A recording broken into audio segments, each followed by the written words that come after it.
Hello, everyone, and welcome to Jump Up Supercast, the only podcast on the internet to be recording in the future's future, but not the future's future. I'm Will, and joining me this week, Brandon. Never again. Ills. Why can't they just give me experience points? I just want experience points. Saf. I'm just happy to be here. And Muzamil.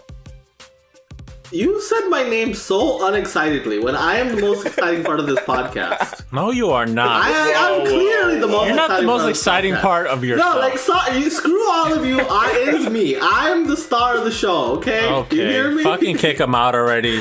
You know we do this without you, right? Like quite often. Now that I'm not the host, I can say good things about myself. I don't need to be humble anymore. You know. You were humble before. I was humble before. Humility did not wear you well. I will say that much. Yeah, the people come for me. I'm here to say it, okay? Well, if they do, I wonder why you're not on the top listen track that we've ever made. I don't know. You're the only member of the podcast to not be. Wow. Because I tweeted about it. That's why. That was the only one I tweeted about. Hello, boys. Hello. Good to see you in the House of Lord this morning. We're going to talk about video push your games. religion on me. Yeah, get ready. This is now what we're doing. We're now a Bible podcast. Oh. I prefer your to be favorite a Torah verse. podcast. My first and last episode now. But, boys, we had 3 video game conferences this week, actually. Not conferences, presentations, right? I would say none of them were actually particularly noteworthy, but that doesn't mean we're not going to talk about them. We had 3? You don't forget our good friends at Stadia. Okay, we'll get to Oh, yeah! We had 3 of them! Right. But before we get to that, I do think there is an actual important thing that is worth, before we get to Ubisoft, which is related to their presentation, which is that there was a story that came out over the last couple weeks, a more sort of catch-all article came out this week from a French magazine about a culture of sexual harassment and assault that is pervasive at Ubisoft and is seemingly coming a lot from the top down. But people that were named along the article most prominently was an individual named Serge. I forget his last name, but if you follow Ubisoft at all, you'll know he was the creative decision maker for the company for the last 10 years and is sort of credited as having led Ubisoft to the current boom period they've had, which has made him feel like he was invulnerable to punishment. And as a result, he was inappropriate in many different formats with many people that worked underneath him, and it sort of bled down from there, among other places as well, right?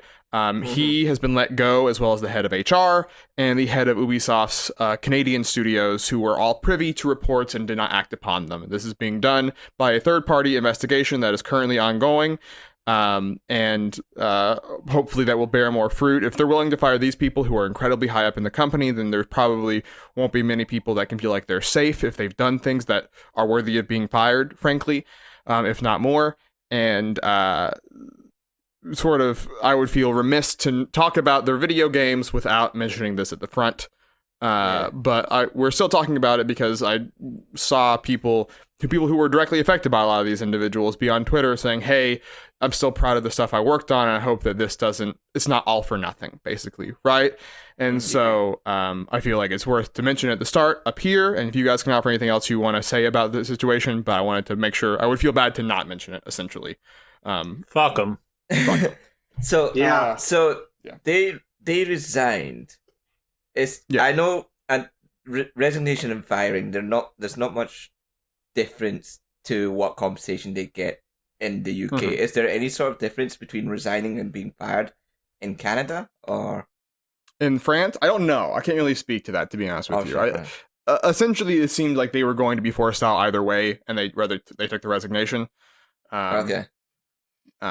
So like I said, it's still ongoing. So if things turn out to be better, which is hopefully the end goal, right, is that people can continue to work at this place and not feel at risk like they have been, that'll be great. And if they try to slink away and not actually act on any of this stuff, we'll talk about that too, right? So, I was just more curious about like the type of departure they had, because if they managed to leave and they're still successful, it's still kind of like a shitty situation to me. But golden parachutes are incredibly common when you're at this level of corporate infrastructure, right? Yeah. So, who I mean, knows? I hope that the culture at Ubisoft changes. I hope that I'm not going to give them credit yet for anything, because, for all I know, these could just be the Fall Guys, and then they just sweep everything else under the rug, right? Mm-hmm. Yeah. Ubisoft needs to make big changes. It's just, that's the beginning and end of it, I think. Just fuck them, then. I mean, that's, at the very least, we should hope for that, yeah. Like, changing culture and changing behavior in terms of the way they treat their other staff members, especially women. Yeah. Yep. So, all that having been said, I guess we'll talk about video games. Which might be longer than our shift. There wasn't. I guess we should talk about what was essentially the one new announcement of the presentation, really, which was Far Cry 6, which is what they closed on. Even this announcement that was new, fully leaked 2 days beforehand, including the trailer. We talked about it on the podcast. We briefly mentioned that it leaked, but we didn't go any further last week. But so, I mean, something we know from that leak is what we know now, which is Giancarlo Esposito is the bad guy. This is what they do with Far Cry now, right? You lead it with your bad guy ever since 3. If you don't know who that is, he's most well known for playing Gus Fring on Breaking Bad. And clearly they're aware of that because they're sort of having him be Gus Fring with an accent. He's typecast now. That's yeah. Who he's going to be. I mean, he the last role he did was like Mandalorian, where he played a villain in there. Surprise, surprise. He does it really, really well. But yeah, it's as they'll say, it's just his typecast. I mean, if he's getting paid for it and he likes his job, then who the fuck are we to say anything? Have at it. I guess it's worth asking. So, have you guys played any of the more recent Far Cry games? no. I played Far Cry 1, but no. After that, no. Okay. I mean, I plan to play 3 and 5 because I own them, but yeah. Yeah. I plan to play all of them because I bought them all in one pack recently. Yeah. I never did, never will. I don't give a shit about Far Cry.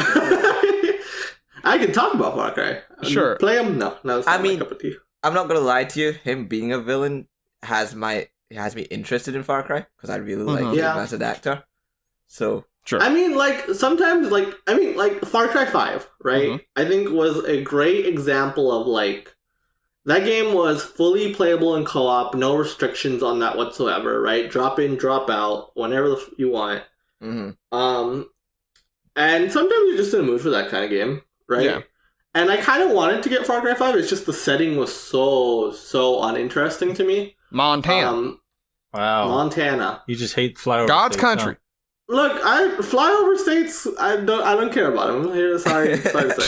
There's coastal elites. The coastal elites. The coastal state of Texas. You are an elite. Jump Up Supercast. The East Coast is the definition of coastal elite, but I digress. We can't help that we're there. Well, we're not the one who said anything bad about Montana. Yeah. But I will say though about the setting, it's very easy to paint Latin America in a brush with hey, look, it's full of crime and totalitarian and the drugs. And then people randomly throwing in random Spanish words in the middle of their sentences, and so wow. I hope they do that right. Good representation does matter, right? And so I hope they can pull that off. Yeah, I mean, I think that for me is the biggest clash with Far Cry because I played 3, 4, and 5, and Voss, who was the guy that do you ever know the definition of insanity guy, right? He was on a bunch of trailers. They sort of stumbled upon him. If you play Far Cry 3, he actually leaves a third of the way through the game, right? Yeah. But he's the thing that everyone remembers. And so they've leaned on that ever since, right? But because they're both here's a fun game where you're gathering pelts to upgrade and playing co-op with your buddies, but at the same time we're going to comment about the natures of warlords and the perpetuation of violence, and it's they're trying to sort of have their cake and eat it too, right? Which Ubisoft is well known for by having games that are very politically charged, but they swear are not political. They love to say they're not political, right? They love to say that. Yeah, we're going to quote Holocaust poems and say welcome to the resistance, but we promise you this is not political. Yeah. Tell us all about Watch Dogs Legion. Yeah. But Far Cry 6, I think, number one, I think it will be big, sales-wise, right? It's gonna, I mean, Far Cry 5 did so well, obnoxiously well. And, coming out in February, that's, perfect time to capitalize on your next gen folks, they're gonna be running out of games to play, right? Yeah. The launch lasts you about 3 months, so that works. Yeah. out. Yeah, and then so like February is like the perfect time to capitalize on. I think was Far Cry 4 in a similar position? I can't remember. I don't remember when that game came out, to be honest with you. But I think it was 20. But like just getting in super early on the generation, that's cool. Free next gen upgrades also cool, right? Yeah. I don't know. I think Far Cry has all the pieces to be a big game.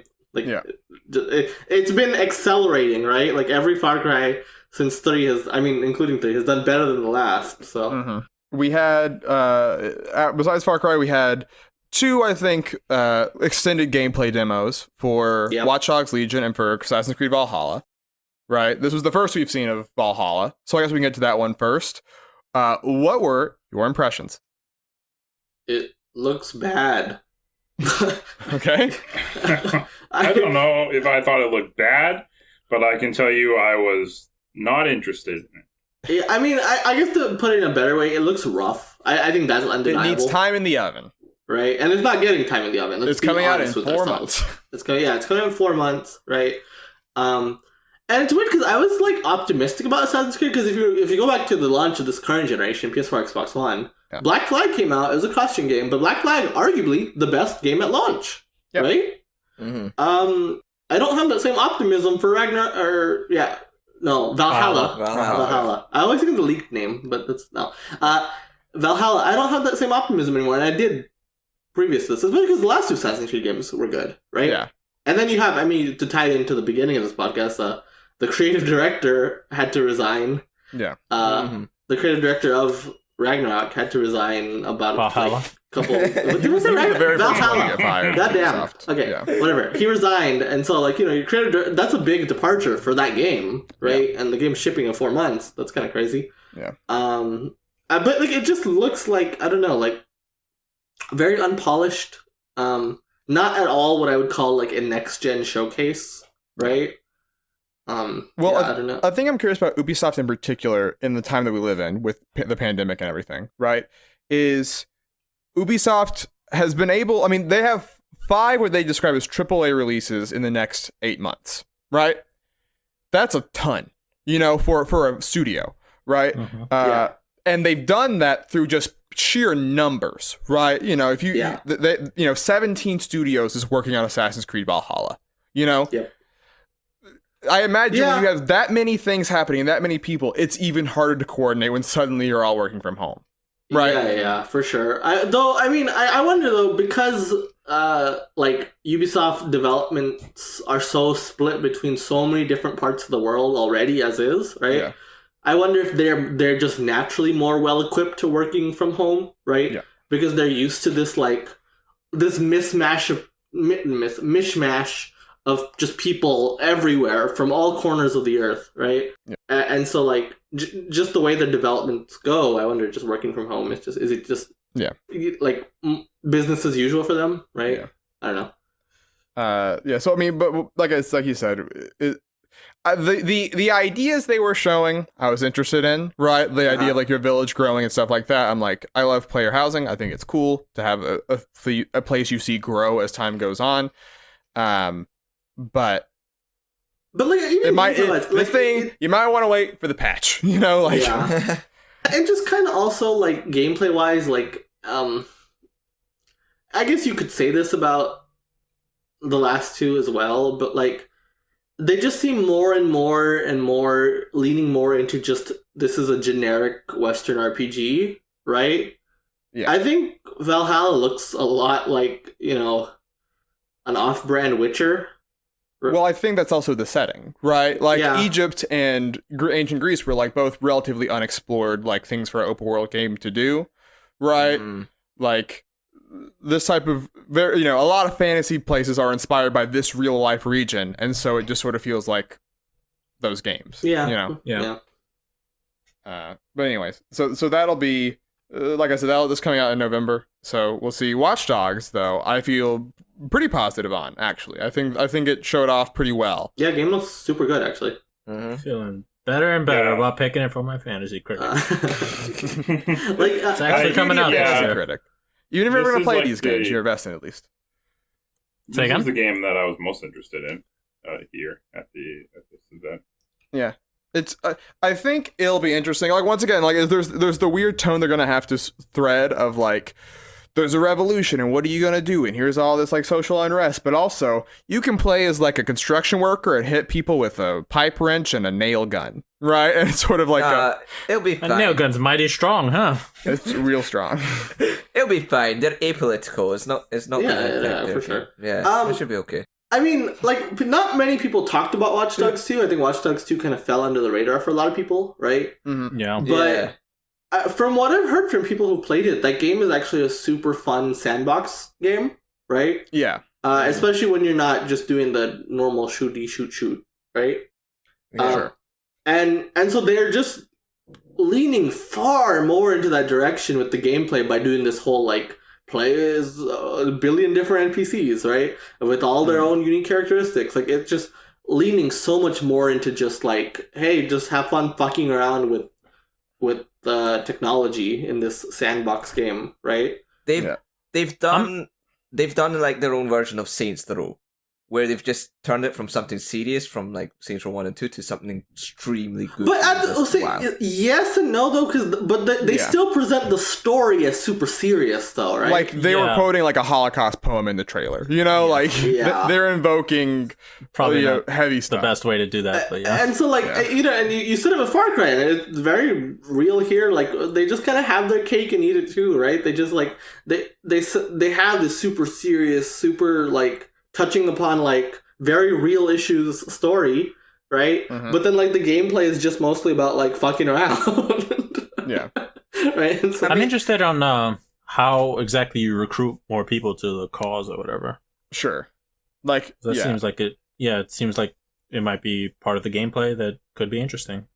Yeah. Like how do you court public opinion as like this like uprising group, right? Stuff like that. Yeah, how do you get more people to the, resistance or whatever? Yeah. I'm looking forward to it. I'll try it for sure. And once again, it's a good next gen game, right? Yeah. And then besides that, there was one other thing. I guess this was technically announced last week, but I feel like it's worth mentioning. I guess Hyperscape, which had a story trailer, which this game has been in closed beta for a week to streamers. So people already know what it looked like, but then they introduced this whole story element that's not in the game at all from what we've seen so far. No. But what it really is a sort of first person shooter, battle royale-y, like Overwatch-y, clearly inspired by those things, right? But the whole idea is that viewer integration is really tied to the game. So if you're streaming it and like chat, there are points to the map where different items will spawn, and chat can determine what those items will be. Right. Mm-hmm. Which I think is a weird thing to proposition, because these games are generally, you had a bunch of streamers that are like semi-pros or pros at these types of games.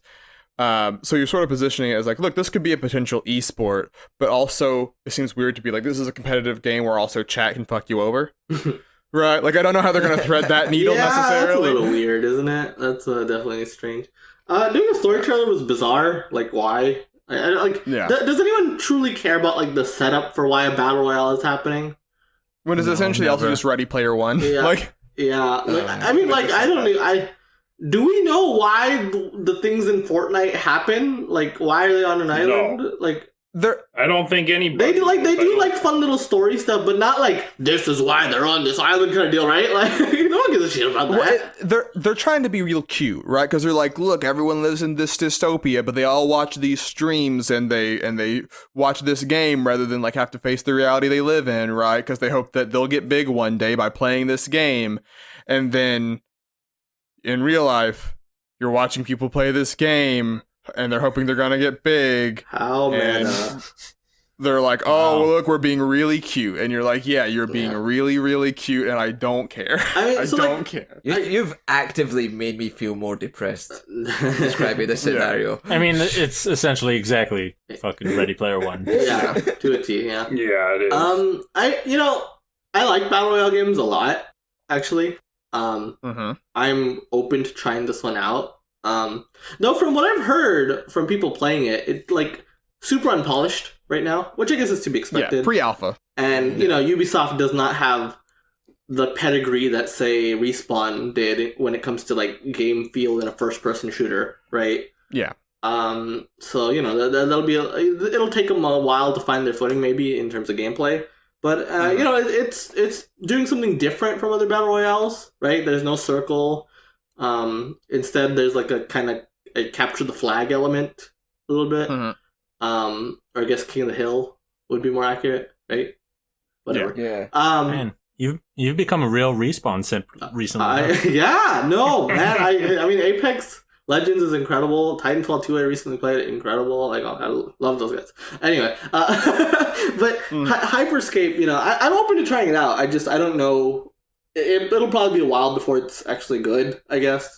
Right? It's an open beta right now. Anyone can try it. It is, yeah. They shifted from closed to open with the conference. Yeah, but I'm interested to see how it evolves. I'm also kind of just interested in seeing like how the market reacts to like another Battle Royale game, right? Because right now it seems pretty like saturated. Yeah, it seems very saturated for sure, right? Like you have Fortnite, which is huge. You have PUBG, which is surprisingly still huge.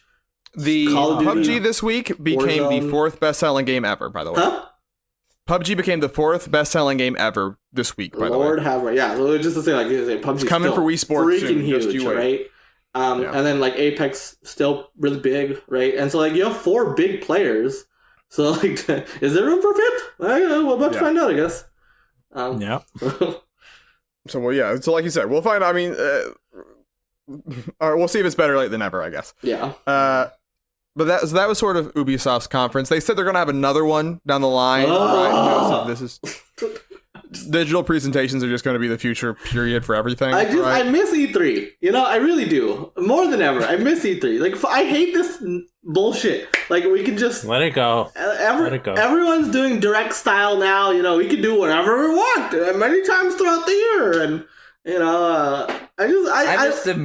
I missed the Muzi who was talking about Nintendo Directs being the future. Look, I love Directs, but I hate everyone else, okay?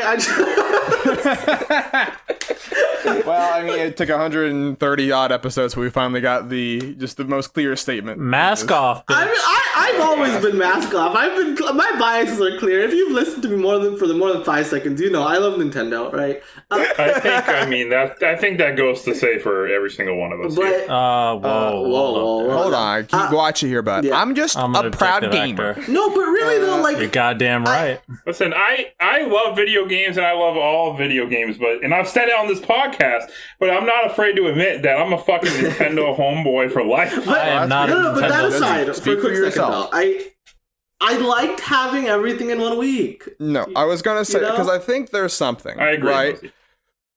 Ubisoft by themselves, it's like, right, okay, there'll be stuff maybe I'll be interested in, right? EA by itself, right? But when it's all part of this E3, you're like, well, listen, it's E3, so I've just got to watch all of it. It's just, but there's not that drive anymore of just like completion. Now when new thing gets announced, if it's not from Sony or Microsoft, like, I don't give a shit, to be honest, right? Like, I mean, like, and I think the EA and Ubisoft shows have both shown that, right? Where it's just like, on their own, they're just kind of meh.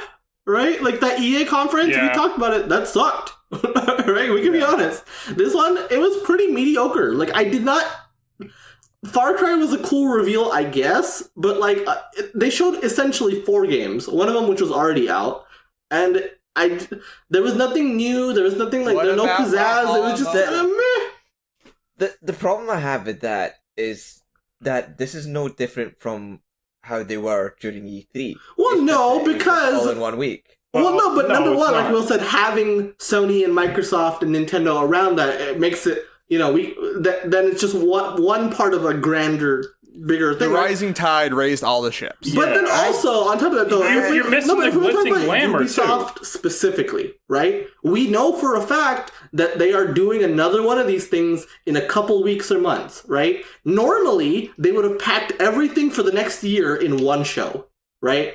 And now it's more spread out. We didn't see Gods and Monsters. We didn't see Rainbow Six Quarantine. Those are 2 games that we know are coming. right? How are we gonna handle quarantine? That would be. That's a big question. But no, but like By the way, Skull and Bones rebooted again. I just want to quickly say that. What's going on? What's going on with Skull and Bones? I don't know. The funny thing about the reboot is it's being reported as now it is a games as a service type thing. Are you telling me a fucking Ubisoft game from inception was not a games as a service type game? I don't believe you. Let's see. I've had no interest for that game since day one, and it just keeps. I mean, they're still hard to work on. I want a pirate game. I'm interested. Now I'm sweating. I'm just saying, like during E3, it was a fucking nightmare because Sony's conference was fucking wait at like 2 a.m. in the fucking morning. That's because you're in that's your fault for fucking living in Europe. You know what all it is? these directs, I can watch them in a reasonable time frame. And I don't have to watch it. It's that Saf was sad that he had to edit those super long episodes when he was doing that. That's what it was. It's like an hour and a half. What the fuck? I mean, it's also the European talking where, Sony's conference is at 3 a.m. Ooh. Look, I don't care, Saf. I don't care, Saf. The E3, I share. E3 is for America. You hear me?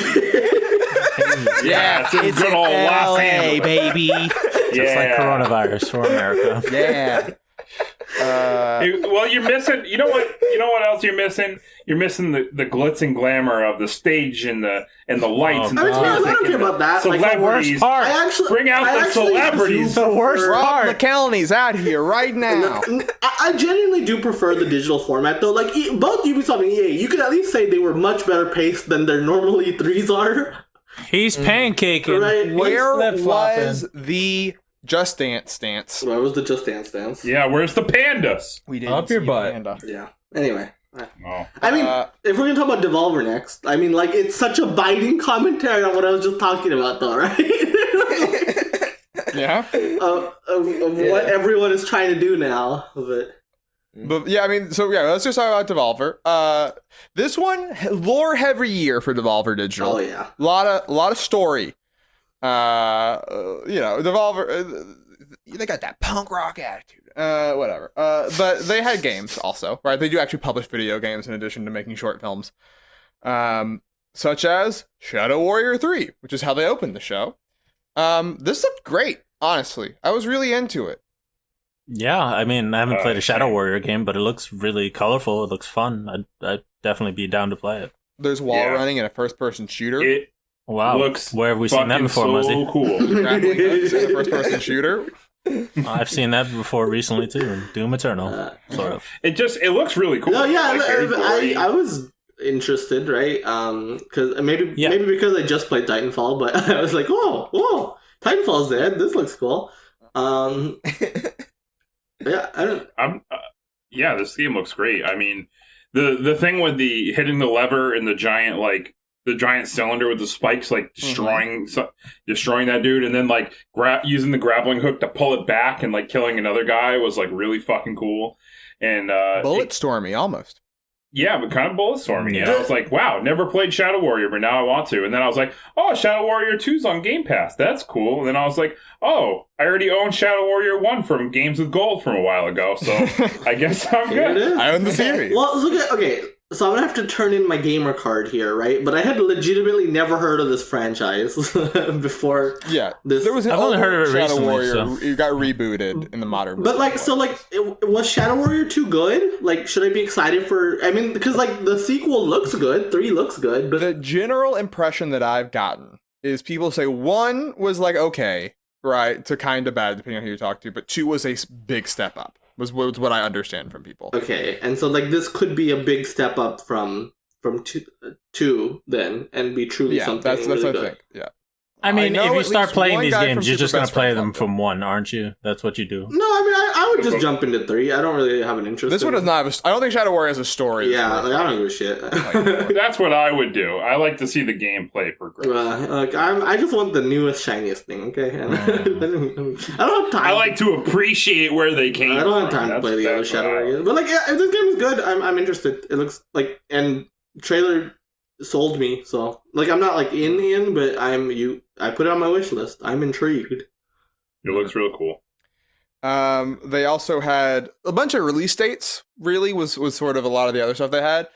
Carrion is coming very soon, July 23rd. Oh Same yeah. day as the Xbox conference, and it's on Game Pass day on that day. On that day one, they both Shuei Yoshida and Phil Spencer showed up for Devolver. And our uncle Nina's from Nintendo. at Nintendo. Yeah. In addition, I mean, Fall Guys got a release date of August 4th. Have we talked about Fall Guys on here before? No. I No. honestly have we seen this game before? Yes. I saw it at PAX. It was at PAX. It was part of Sony's montage they had at the PlayStation conference. I remember this game. Yeah. It's like it's like Gang Beasts, but with like animals. That's a good way to A describe it. battle royale, Gang Beast, Takeshi's Castle, right? Like Yes. you're going through these obstacle courses and you're trying to survive longer than everyone else, not through like shooting each other, but just through like making it through a game show, basically. Yeah. Right. It looked really fun, actually. I want this game. Like I really want this game. Like, It seems like it'd be a lot of fun to play with other people and call and be screaming about all the time. yeah. How many people can play this game at once? Or is it like a battle royale? You said? It's a battle royale, so I think it's like Yeah. 64. It seemed like a lot for sure. Like So yeah, and then besides that, there's Serious Sam 4, which is at this point just a legacy thing. Devolver's first thing that they did was the Serious Sam HD remake, so they clearly have a soft spot for it. But every time, it looks fun. yeah, I'm not gonna say it looks bad. It looks fun. Serious Sam, for those who don't know, was like a very early, was one of the first shooters, right, to like blow up in like a relatively big way. And I think that like they're trying to keep that lineage alive, right, of keeping it sort of simple, stupid, which I respect a little bit, actually, right. But I think it takes a lot of craft to nail that, you know. So hopefully it'll be good. But Yeah, it just seems like nonstop action. Yeah. So if you like that kind of thing. And then how do you say this game? Alicia? Is that how you say this? I don't remember. I always say it like the basketball player's name, Elijah One, like Elijah One. Okay. All right. Elijah. Elijah. So they made a mistake in the trailer. They said available now. It is not available now. was it a It's available in mistake fall. or like that good old Devolver humor? Who knows? It looked visually neat though. Like it kind of reminded me of Nidhogg. Sure. Yeah. And it's coming to Switch and Steam, so that's pretty cool. Yeah. The main gimmick is you have this harpoon that you can send out and call back, right? Yeah. The other vibe it kind of gave me a little bit, not obviously as a stylish, right? But from the stuff I saw of like Katana Zero, there was parts of it there where I was like, oh, I could see like this. I don't know. Where's the Katana Zero update? I can see it. By the way, Devolver, you promised me this ages ago. Like Katana Zero was supposed to get a major update, like not too long after launch. I mean, the game ended on a cliffhanger, and it's gonna finish with the update. Oh yeah, I guess. I don't know. I was fine with the ending. I didn't. No, I mean, even if you were much. fine with it, though, they explicitly said that game was going to get an update to finish the story. And so, I don't know. I wonder. So that was. Oh, and I guess they closed with Devolver Land Expo. So if you're a person who's like you that misses E3 so much, you can walk through the desolated husk of the LA Convention Center. That's out now. Yeah, Shadow Drop. What a weird For thing. free. Completely free. So there it is. It's pretty funny that it's a real game. That they put it up on Steam. Yeah. That day. You can play it right now if you want. And There it is. They've done this before. They did the knockoffs, right? The Devolver knockoffs a couple years Yeah. back. Yeah, That was yeah. also, Oh yeah. It was last year. yeah, it was just last year. Okay. So yeah, and then I did mention it. There was a Google Stadia presentation. The two announcements were Sekiro is getting a definitive edition. If you want to play that game with lag, have fun. the definitive version And of it. Bomberman's a battle royale game. So Sick. 64 players. I mean, Bomberman Online could be fun, I guess.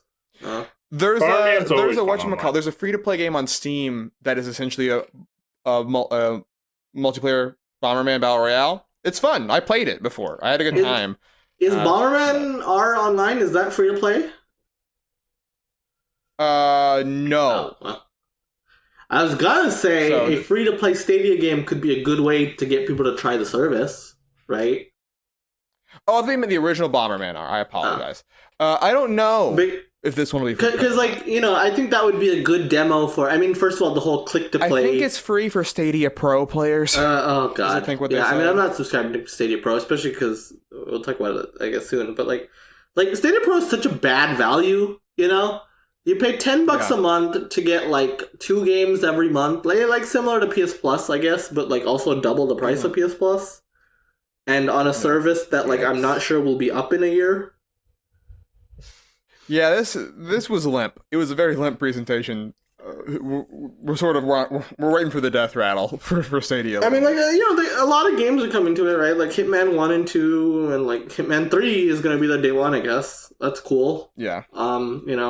Do we have any idea of what they're doing? Like what kind of numbers they're doing? We don't know. Only Google would know that information, and I have a feeling all we they're know is not Destiny interested in 2's player that. base when it launched, which was bad.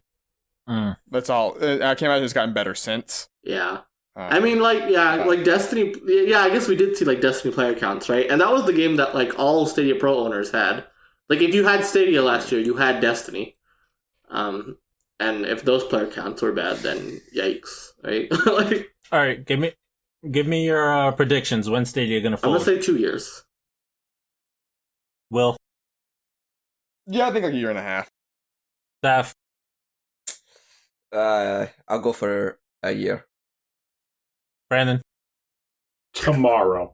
This is the Price is Right, the $1 thing. 6 months from now. 6 months. Noah's not on the podcast, but he wants you to know that Stadia will be around forever. Oh, thanks. Thanks, Noah. So that was that. The final piece of news for the week, as Moose alluded to, is related to streaming, and is tied to our friends at Microsoft with xCloud. Yeah.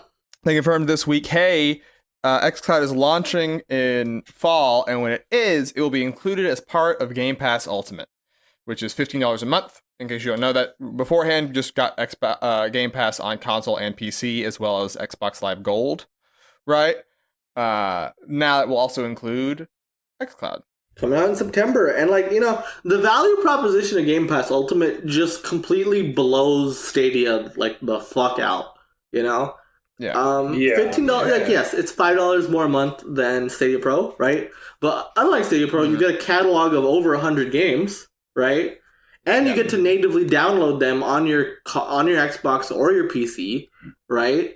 It's and you get actual AAA games will be there day one, right? Like you're getting Halo Infinite. Halo Infinite, day they one. specifically said day one you can play Halo Infinite on your Series X or on your phone, which is crazy. But also games like Carrion too, and and then there's also a bunch of indie games, also a bunch of legacy third-party games like Devil May Cry 5's on there, Nier Automata's on there, all the fucking Kingdom Hearts and Final Fantasy games, right? Yeah. Can I change my prediction to be sooner for No, you locked it in already. Unless you say today, you are not gonna beat me. This. I mean, well, it's not gonna be tomorrow. It's crazy though. Like the value proposition for Game Pass Ultimate, even just as a streaming thing, right? And you could play these games anywhere in any way that you want. That's just crazy, this is the one streaming service that I can see, oh, maybe this will take off, because that value proposition is just ridiculous. The fact that even if I don't want to buy an Xbox and I don't have a good PC, but I could play Halo Infinite for $15, that, either on my phone or even on my PC if I wanted to, but not just streaming it to my PC, because let's say my PC is not powerful enough, right? That is just, that's just a really, really good value. So yeah, I don't know. I'm looking forward to trying xCloud. I think xCloud has a lot of neat applications, even beyond people who don't play console games or whatever, right? The idea that because just knowing that this comes with Game Pass, right? So then this idea of, oh hey, Will or Brandon asks me, do you want to try out, let's say, For the King, one of the games on Game Pass, right? And I don't want to download it, right? But I could just instantly try it out to see if I like it and play with them immediately. That's pretty cool, Yeah. And you avoid the player-based problem with Stadia. Yeah, right? because actually millions of people are subscribing to Game Pass. With the same people Stadia. that are on everything else. Yeah. Yeah, also, that's exciting. there's also PS Now for putting pressure on Stadia as well, because they're pretty good too. I mean, I've looked into it, and they have a good library. Good library, and it's pretty cheap too, Yeah. right? Like it's and so like I mean, Stadia just has no place with PS Now and Game Pass looking as good as they are, right? Like who cares about Stadia? Yeah. Not us. Not us. We were one of the only people that was like, let's give it a shot, and they've They lost lost us. So They truly have no one. Fucking pay us, Google. What the fuck? we Phil. Now we're Microsoft shills. Now we're Xbox shills. Yeah, the other Phil paid us. But that's the news for this week. There'll be more next week probably. I think Microsoft's event, they said there's not going to be any. Don't expect price, but there'll be video games for an hour. Yeah, all about games. No hardware, no business, just games. So I'm looking forward to recording that podcast next week. Yeah. They said 1 hour of pure games. Pure games. Oh, and now we're probably going to have roughly 15 minutes of pure games on the list. The list. Follow along in the paste bin below, as every week we add a new game to the list. It is over 198 games. We're getting close to 200, boys. Cheese and crackers. We're getting there. We're going to add it this weekend, so. True. Ooh, that game will be Bust a Groove. Bust a Groove. Last week Noah added Dragon, Marked for Death. It got to 155 on the list. This week, who's adding? Ills. Me. Ills. Oh, thank God. I'm Wow, beginning to I'm panic. so Thought it was my turn. No. All right. So this time we're going to add SteamWorld Heist. Whoa. Oh, shit. Whoa. Yes. Whoa. All right. That is a game I know Muzzy likes a What lot. is SteamWorld Heist? Ills? It is a game in the SteamWorld franchise, which is basically robots doing cowboy stuff. I don't know, something like that. Basically. And it's a strategy game, 2D strategy game, where you kind of like bounce bullets across the room. I forgot, what was the game that started that? It was like a tennis game or some shit like that. I don't know, whatever. Worms? That you could like bounce bullets I around? guess it don't is know, similar to whatever. Who cares? Worms. Like, I think that's actually a pretty good analog. But I digress. So yeah, it's a strategy game set in space. You basically take like a crew of, I think it's 3 people, into a side-scrolling spaceship that you have to fight enemies in, and you just have to kill them before they kill you. Mm-hmm. It's really good, actually. Like I like it a lot as a strategy game. It gets progressively better and harder. You have to collect resources to upgrade your characters, water, items like that. Yeah. So I mean, I like it a lot. I think it should be noted that it was a big departure from SteamWorld Dig, right? True, Which is yeah. a 2D platformer. Yeah. Well, the SteamWorld franchise kind of bounces. Yeah, around a lot. yeah. Like the original game was a tower defense game. No, like you could have said that, like, and then- look, they tried SteamWorld. What is it called? Is it just called SteamWorld Tower Defense? I don't know. Yeah. But it's a tower defense game, and then but SteamWorld Dig is where it really hit off, right? So naturally, people would assume, Yes. okay, well, SteamWorld Dig was huge. What would come next? SteamWorld Dig 2, right? And no, they were just they completely shifted again, which is really cool. I think that's cool. And then they did eventually do Dig 2. That was their next game, right? Yeah. But Mhm. like. and then But then they did Quest, which was also just Yeah, a Quest. big Yeah. departure. So like this Which is a card franchise is Which- all over the place, which is I love Yeah. that about them, actually. I and like like they're that. all really good. Like every time they try something new, like it's like, well, do they know how to do a game like this? But turns out, hey, they do a pretty good job every time. And I think Every time. Heist is no exception to that, right? Very true. Yeah. Yep, I like it a whole lot. I'm not sure if I like it as much as Dig 1 or Dig 2. Yeah, I But think I agree with that. I mean, I'm probably the But I minority do- here. It is my favorite SteamWorld game, right? I would admit that Dig 2 should go higher on the list. I think, like, objectively, probably this game is better. But I adore Heist. I think that, like, it just feels really good to play. Like, yeah, it's a turn-based, but, like, ricocheting your bullets off in the right way is just a really fun thing to do, right? Yeah. And I never felt like the game got repetitive. There's a lot of cool extra stuff as the game goes on. It's just, I had a really good time playing this. And every character has like their specific abilities and stuff that, changes Yeah. the way like a fight goes. Yeah. It's really, really interesting. I remember. And I mean, with only 3 characters, you really have to know how to manage your resources because you can sometimes get swarmed by quite a few. And it gets pretty challenging, especially towards the end. So, yeah, I liked it a lot, especially in that aspect. There was a while where I got this and Codenames Team in my head confused. Very different games. Very different. Very different. This one's noticeably better. And at first, when I saw that it was like this is the sequel to SteamWorld Dig, I was like, oh man, I kind of want another SteamWorld Dig. But like you all said, it was good enough that it's like, oh no, actually, like you've nailed it so much here that I'm sort of along for the ride with whatever you do, right? Which is a thing. Then when Dig 2 did come out, I didn't have to be shackled by the 3DS, and God, that game is pretty. That's true. It's not right. Those SteamWorld Heist, and they're all really kind too, of. I should say. They're all kind of related story-wise too, so it's kind of fun to piece those together. I really adore this franchise, man. Image and Form.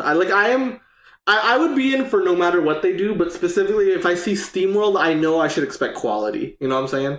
Yeah. Exactly same. Yeah. So where do you want to put it? Yeah, Elf. I'm thinking like 70s. 70s. Like Okay. above Super Mario 3D Land. What do you think? I mean, out of the games I played, I haven't played The Missing. I'm gonna be playing that this year. I think it should be above The Missing, but Okay. that's The Missing should be. It's that classic issue. It's gonna move. I would feel good personally right below Phoenix Wright. Okay. So that's like 75 is Phoenix Wright. I think it's better than Super Mario 3D Land. Did we not rank SteamWorld Dig 2? No, we haven't done Dig 2 No, yet. we only have done no Dig 1. Not. Okay, that makes my job a lot easier. Yeah, I mean, but we all agree that Dig 2 would go the highest, yeah. Yeah, it'd go above Dig 1 for sure. I'm honestly on the fence between Dig 2 and SteamWorld Heist. I've never really thought about what I would prefer. But these two are definitely, to me, better than SteamWorld Dig. Whoa, Saf agrees with me. Yikes. It is quite rare, actually. That does change things a little bit, but I think that means we're evenly split. Brandon, have you played SteamWorld Heist? I have not. Okay. Son of a bitch. We are 2-2 on whether it's better than Dig. I mean, I'm...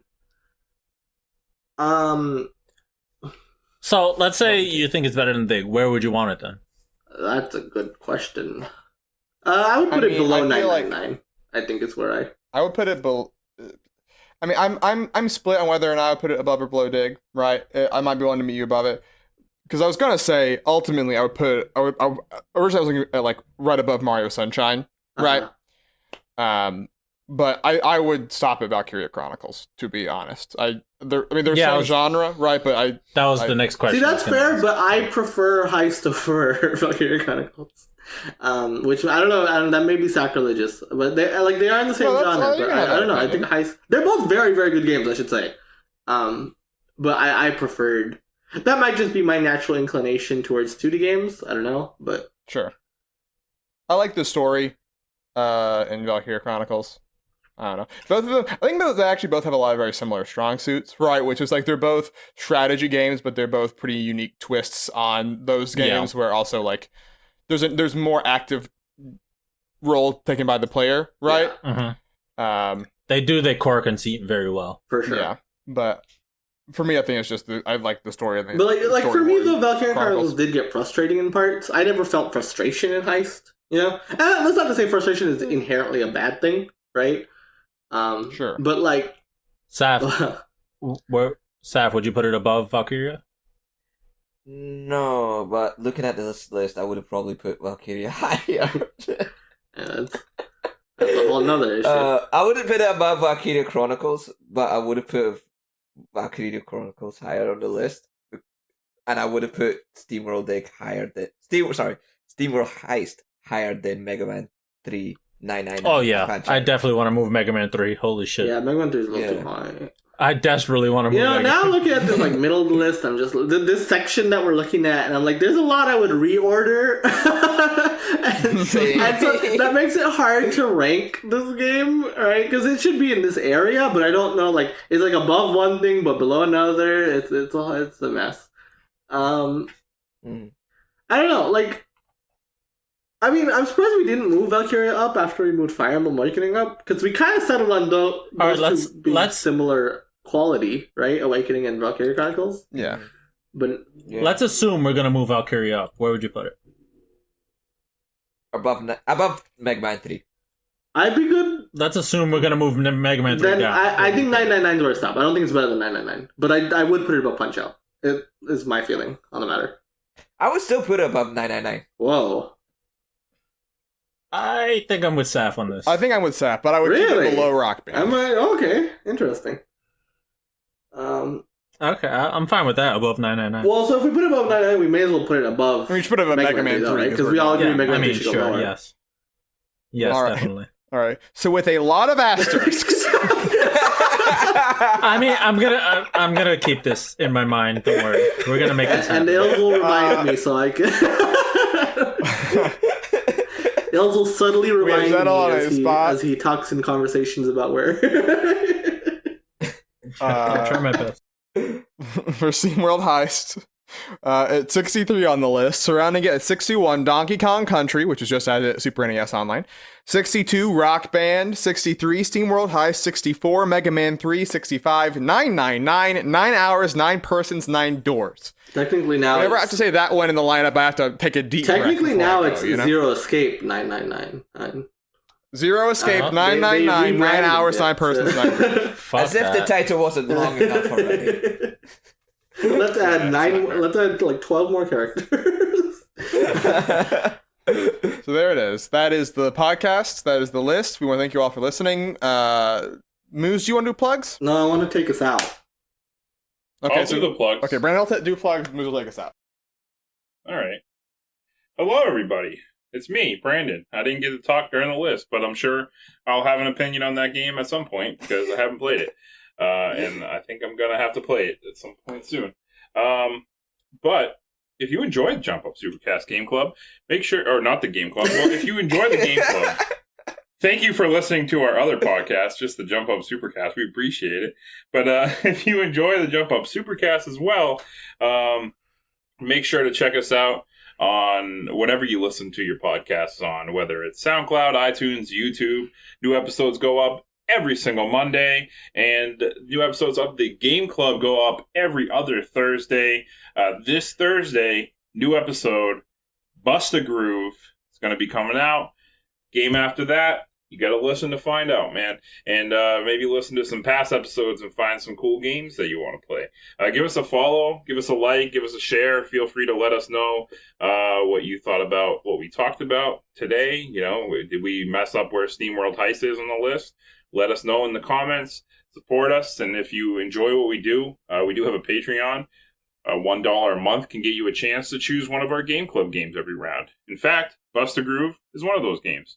So if you want to get on that and choose games for us to play, you can certainly do that, and it supports us, so we appreciate it. You can also join us on our Discord, talk to us about games and stuff like that. Maybe we'll give you tips on some video games because we're experts like that. You can also follow us on Twitter, Facebook, Instagram. We're on also all sorts of social media. Stay up to date when episodes go up and everything Jump Up Supercast related. And you can watch us stream video games sometimes on twitch.tv/Jump Up Supercast. So give us a follow there, and you can watch us play games. And as always, thanks everybody for listening. We appreciate you. We love you. Go out there, play some video games, be nice. And Muzzy, it's your turn. It's my turn. Okay. So, this wasn't a very long podcast, so we clearly had time to talk about this, but whatever. Clearly it was not deemed worthy, okay? But there is a Twitter account at I forgot. FJP, okay? It was made in March of 2020. March, okay?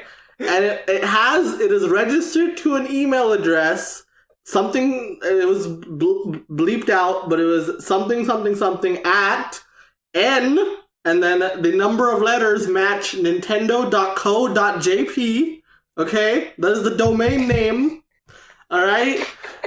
F-Zero is coming. F-Zero-NX. It's clearly, this account is legit. I will not hear otherwise.